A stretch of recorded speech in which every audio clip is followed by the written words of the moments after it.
Suicide is a mental health crisis, killing more than 500 people in Arkansas last year. Counties across the state are addressing the issue by opening crisis stabilization units to help people who are at risk of harming themselves or others. In the fifth installment of our series on this sensitive subject, KNWA's Nkirika Zuka takes a look inside the unit and what it takes to keep it running. People end up in jail that have all kinds of mental health issues, and people get arrested for things that, they may be criminal, but there's an underlying issue of mental health. Eva Madison is a justice of the peace for Washington County, where the Northwest Arkansas Crisis Stabilization Unit opened in June.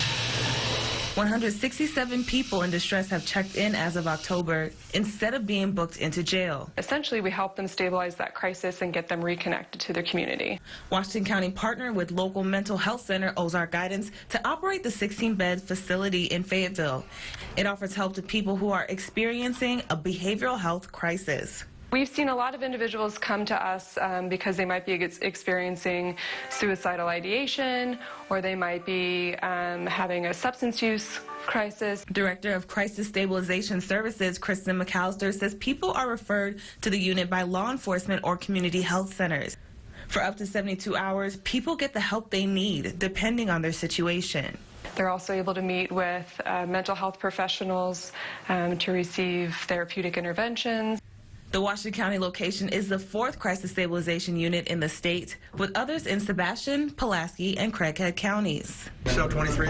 The idea was that there's so many people that come into our jail system that are in need of mental health assistance, and the jail can't service them, and if we don't help them, the problem's just going to get so much worse. Madison says Washington County was responsible for the startup funding of the unit, including the building and operation costs, but the state is helping. Act 423 of 2017 allotted $1.6 million to fund each facility annually. One goal is to solve a long-time problem for the county. We're looking at jail overcrowding right now, a $30+ million cost to expand it. So anything we could do to divert people from jail is great. She says it appropriately places people who are not violent or dangerous. If we're able to get them to the CSU and get the treatment they need, maybe they get back on track in life and that suicide risk goes away, or at least is minimized. McAllister says the mental health system can be confusing and daunting, but staff have mostly seen positive results. We've seen some folks come back.